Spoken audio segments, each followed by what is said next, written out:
जय श्री कृष्ण।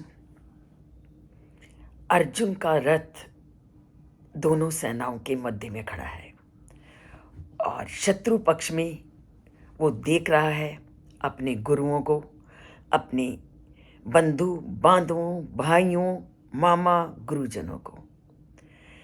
जब शत्रु पक्ष पर प्रहार करना पड़े, अपने गुरुजनों पर, अपने पितरों पर और अपनी सगे संबंधियों पर, तो सोच के देखिए व्यक्ति की क्या स्थिति होगी। और वही कठिन परिस्थिति अर्जुन के सामने है। जैसे ही उसने शत्रु पक्ष में अपने पितामह, अपने गुरुजन, जिनसे कि उन्होंने पूरी शिक्षा दीक्षा ली थी, अपने मामा और अपने भाइयों को देखा, तो एक जो सज्जन होगा वो तो विचलित होगा ही होगा।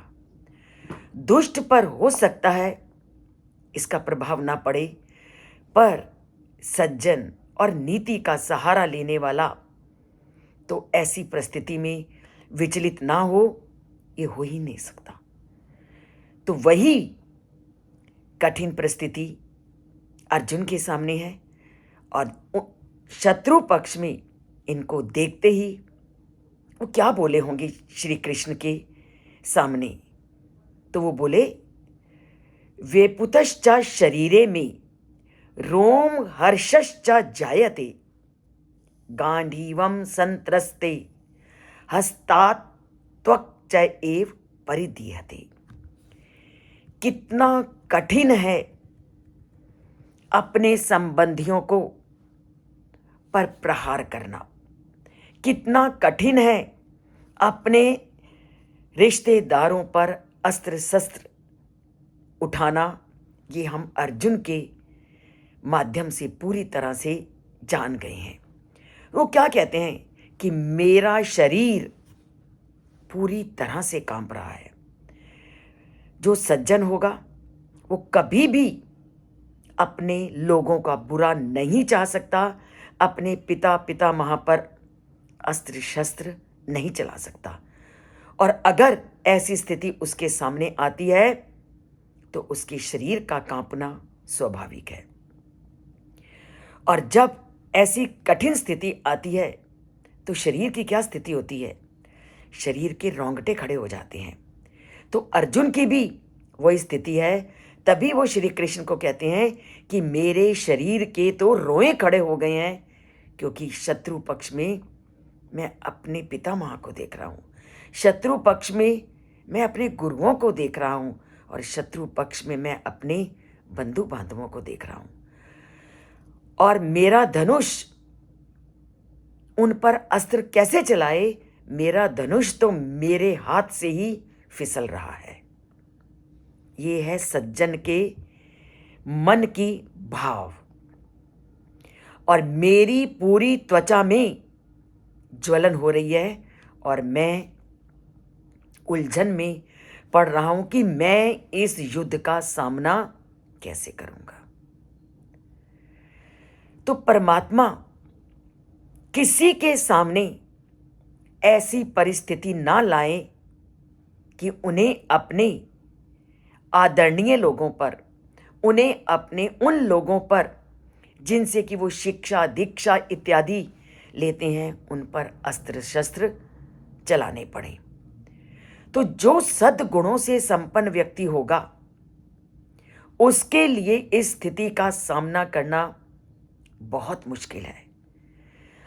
तो सद्गुणों से संपन्न अर्जुन था, और अर्जुन का सद्गुणों से संपन्न होना उसके शारीरिक हाव भाव, उसकी शारीरिक प्रक्रियाओं के माध्यम से वो पूरी तरह से श्री कृष्ण के आगे अपनी मानसिक स्थिति को और अपनी शारीरिक स्थिति को प्रकट कर रहा होता है। और ये स्थिति तब आती है जब हमारा कोई निकट संबंधी या हमारा कोई अपना जब हमसे नाता तोड़ने के लिए सामने खड़ा होता है। हर एक व्यक्ति ने अपने जीवन में किसी न किसी अपने प्रियजन को जब विनाश होते देखा है तो उसके शरीर में क्या क्या परिवर्तन होते हैं, उसका शारीरिक अंग प्रत्यंग कैसे कांपता है, कैसे उसके शरीर के रोए खड़े हो जाते हैं जब ऐसी कठिन परिस्थिति आती है। तो उसी कठिन परिस्थिति में अर्जुन है। और उस कठिन परिस्थिति में आया कैसे अर्जुन, और वो लाने वाले भी कौन हैं? परमपिता परमात्मा। क्योंकि कल के श्लोक में उन्होंने पूरी तरह से इसको स्पष्ट कर दिया है कि किसी को भी अगर स्थिति से उभारना है तो पहले कष्टपूर्ण स्थिति का सामना करना बहुत जरूरी है। व्यक्ति कष्टपूर्ण स्थिति से उबरने का भी उन्होंने उदाहरण दिया, और शल्य चिकित्सक के माध्यम से हमने जाना कि एक व्यक्ति था जिसको बहुत घाव था, बहुत बड़ा उसका फोड़ा निकला था, वो पीड़ा से ग्रस्त था। परंतु चिकित्सक ने क्या किया, उसकी चिकित्सा को करके उसको उस पीड़ा से मुक्त किया। ठीक वही पीड़ा में इस समय अर्जुन है, और श्री कृष्ण उसको पीड़ा में तभी लाए ताकि वो संसार के सामने ये बता सके कि जब जब ऐसी परिस्थिति आती है तो हमने न्याय का साथ देना है, हमने धर्म का पालन करना है, और नीति के माध्यम से उस अन्यायपूर्ण स्थिति से बाहर निकलने का प्रयत्न करना है। तो अगर परमपिता परमात्मा जीवन में हमें इस प्रकार की विकट परिस्थितियों में लाते हैं तो ये सोच लीजिए कि अब उस विकट परिस्थितियों से वो तुम्हें शीघ्र ही बाहर भी निकालेंगे। जीवन में अगर बहुत अधिक कठिन परिस्थिति में अगर तुम हो तो ये सोच लीजिए कि अब तुम्हारे अच्छे दिन तुम्हारे सामने हैं। परमात्मा कठिन परिस्थिति को दे करके ही व्यक्ति के धैर्य की, व्यक्ति की सहनशीलता की और व्यक्ति के साहस की परीक्षा लेता है। और अगर उस परिस्थिति में व्यक्ति ने अपने धैर्य को बनाए रखा है, उस कठिन परिस्थिति को उसने सहन किया है और उस कठिन परिस्थिति में वह लड़खड़ाया नहीं है, तो समझ लो तुम्हारा उद्धार निश्चित है।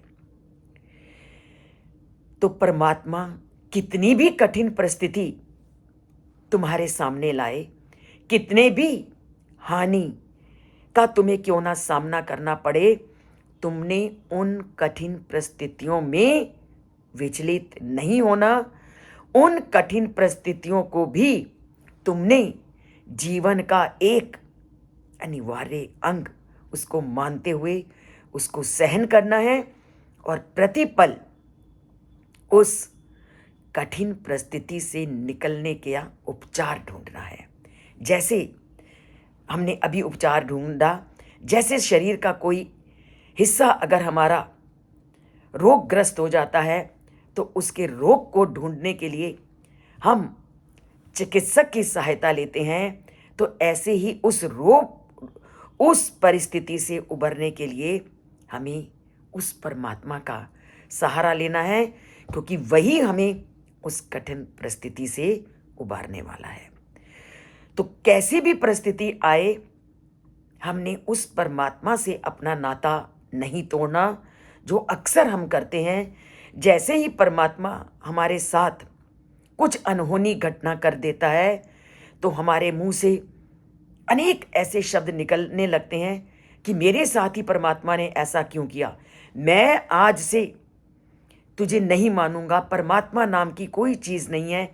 ऐसे विपरीत विचार परमात्मा के लिए निकलते हैं। तो उन्हीं लोगों के लिए ये संदेश देता है कि कितनी भी विपरीत परिस्थिति आ जाए, उस परमात्मा को हमेशा सामने रखना है। तो रखते हैं उस परमात्मा को अपने सामने, जोड़ते हैं उससे अपना नाता, और कठिन से कठिन परिस्थिति में भी हम साहस और धैर्य को बनाए रखेंगे। यही आज के श्लोक से हम सीखेंगे, और सहनशीलता, क्षमा, धैर्य को कभी नहीं खोएंगे। और इसके लिए गीता को पढ़ना, समझना और जीवन में धारण करना बहुत ज़रूरी है। और उसके लिए अगर सब्सक्राइब नहीं किया तो चैनल को सब्सक्राइब कर दीजिए, और लाइक के बटन में कंजूसी को छोड़ते चलिए। तो करते हैं जय श्री कृष्ण, बोलते हैं जय श्री कृष्ण, और परमात्मा से नाता जोड़ते हैं, और जय श्री कृष्ण लिखते हैं।